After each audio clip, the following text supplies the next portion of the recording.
Assalamualaikum warahmatullahi wabarakatuh. Jumpa lagi di jurnal PKSPD dengan tajuk BPR KR bangkrut, Kejaksaan Tinggi Provinsi Bandung dan LPS harus tuntas usut sampai akar-akarnya.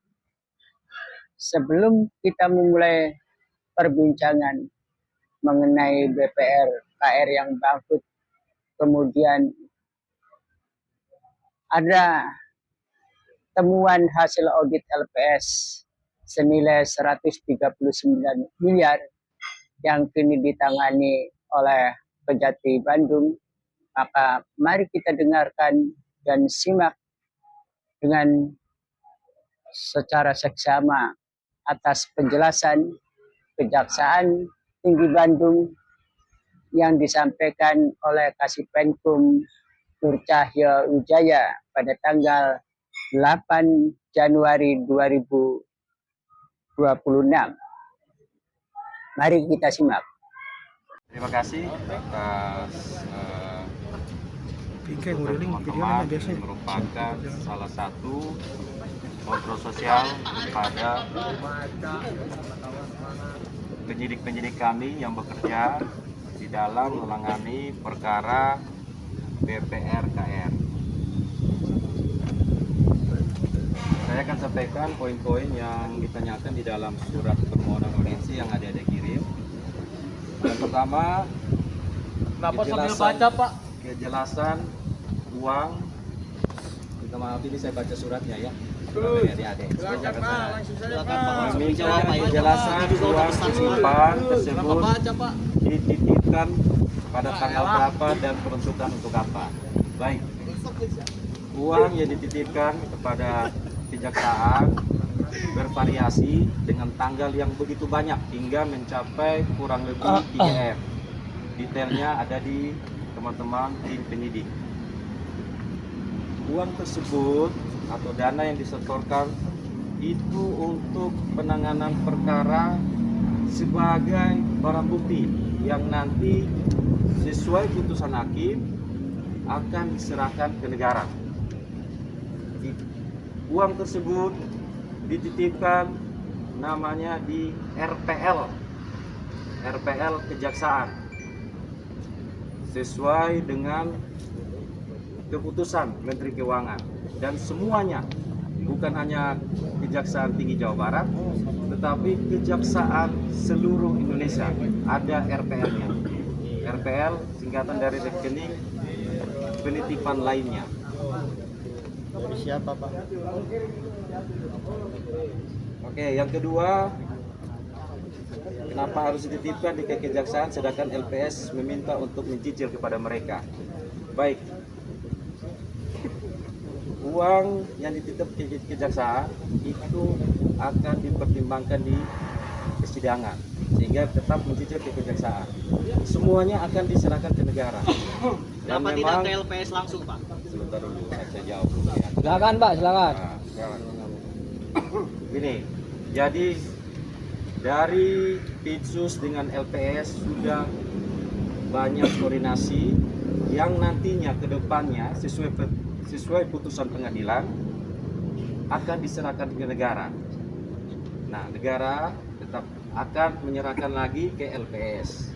Nah, itu prosedur hukumnya.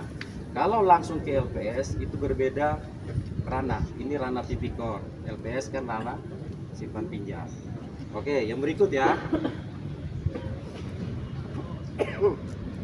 Adanya indikasi suap dan kami meminta kejaksaan mengambil langkah tegas untuk mentersangkakan Helmi agar kegaduhan di masyarakat segera selesai. Baik, di sini saya sampaikan bahwa terkait yang namanya disebutkan di surat adik-adik, perannya bukannya hanya Helmi tetapi ada 15 orang. Nah, hasilnya dari peran mereka masing-masing itu nanti tergantung dari hasil penyidikan. Kita tidak serta-merta menetapkan tersangka tanpa dua alat bukti yang sah dan bekerja secara humanis. Tolong adik-adik pahami, kami tidak buat kegaduhan, Kami tidak membuat nama-nama sebagai saksi itu terungkap di media massa, karena kami jaminkan semua kita bekerja sesuai prosedur yang ditetapkan oleh pimpinan dan juga undang-undang. Ada lagi ya? Ada 3 ini. Ada berapa? Cukup ya, 3 ya. Oke, demikian yang saya bisa sampaikan. Mungkin ada tanggapan dari adik-adik, silakan. Terima kasih. Kita semua telah mendengar dan menyimak dengan seksama apa yang disampaikan oleh Kasipenkum Kejati tentang penanganan kasus BPRKR hasil temuan audit LPS senilai 139 miliar. Ada sekitar 7 poin penting yang bisa saya catat karena ini cukup menggembirakan. Ada keseriusan Kejati untuk menyelesaikan kasus BPRKR yang selama ini banyak jadi perbincangan publik, atau paling tidak ada permainan di balik bangkrutnya BPRKR Indramayu. Kasipenkum mengatakan bahwa uang yang dititipkan sebanyak atau senilai 3 miliar ke Kejati sangat bervariasi tanggalnya. Dan katanya uang itu ada di penyidik sebagai barang bukti dalam penanganan kasus perkara BPRKR. Lantas poin berikutnya, uang titipan itu atas dasar keputusan Menteri Keuangan maka harus dititipkan ke Kejati dan dicatat dalam rekening RPL, yaitu rekening penitipan lainnya. Kasipenkum kemudian menyatakan bahwa uang 3 miliar dari HL adalah dengan 15 orang lainnya yang masing-masing mempunyai peran yang berbeda. Jadi totalnya yang sekarang ditangani perkara BPRKR atau Bank Perkreditan Rakyat Karya Remaja ada 16 orang.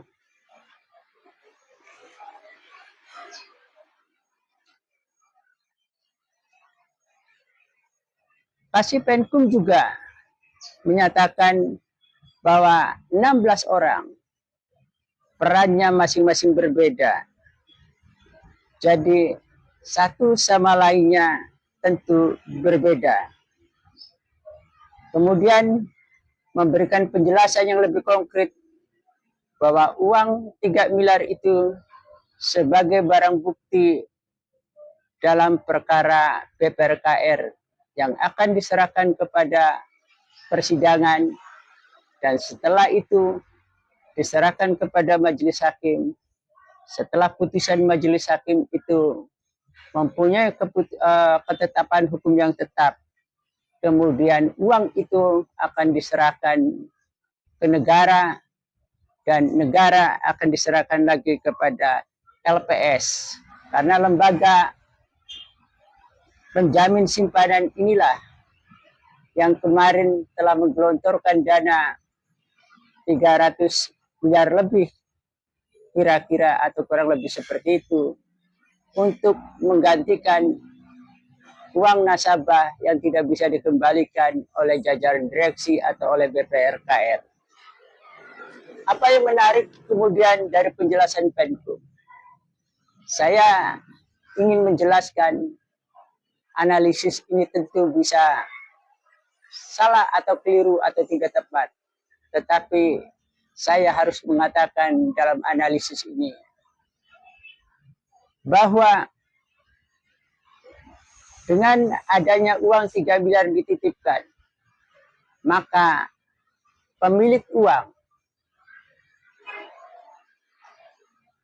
bukan lagi dalam kategori uang titipan seperti yang tempo hari banyak diperdebatkan, tetapi ini jelas sebagai barang bukti atas perkara yang ditangani Kejati, sehingga barang bukti ini pemilik ini mempunyai potensi 99,9% akan dijadikan tersangka atau akan ada dalam persidangan sebagai terdakwa di dalam kasus BPRKR yang totalnya senilai 139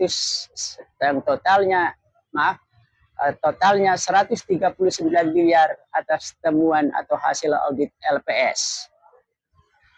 Nah, begitu juga terhadap 15 orang lainnya yang akan naik atau sedang naik dalam penyidikan, sehingga Kejati seharusnya tidak lama lagi akan mengumumkan siapa saja 16 orang tersebut dalam kasus perkara penanganan BPRKR senilai 139 miliar tersebut.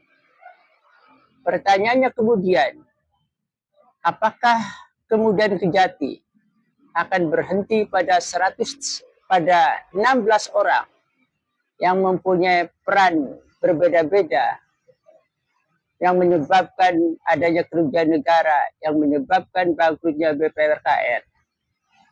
Tentu kita harapkan Kejati dan LPS sungguh-sungguh mampu mengusut tuntas sampai ke akar-akarnya.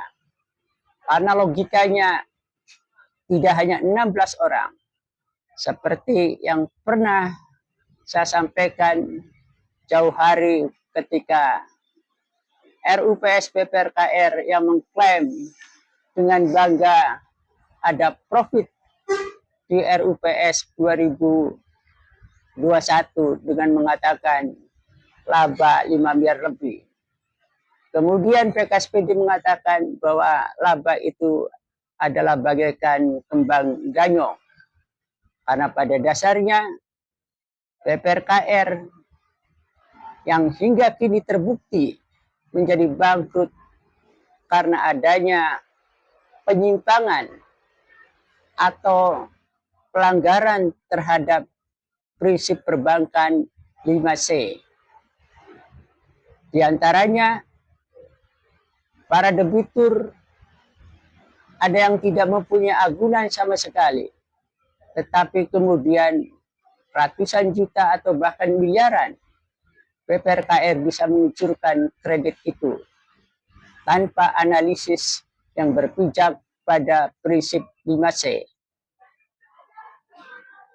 Bahkan kemudian ditemukan juga ada fakta bahwa agunannya jauh di bawah kelayakan atau visibilitas untuk diberikan kucuran dana atau kredit kepada debitur, tetapi kemudian itu pun dilanggar oleh jajaran direksi BPRKR. Mengapa itu terjadi?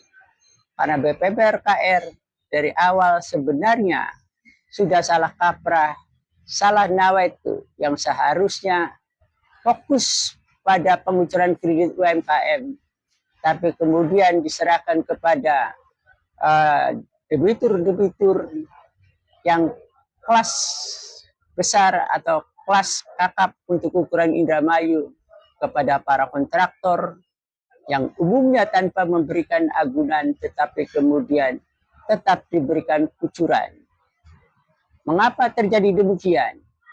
Karena BPRKR salah satu BUMD selain PDAM dan BWI yang saya selalu sebut-sebut sebagai tong sampah dengan manajemen sampah, melalui link politik, kedekatan dengan bupati atau penguasa setempat sejak era Perang Gede sampai dengan era bangkrutnya BPRKR, maka prinsip perbankan 5C tidak dipakai oleh BPRKR.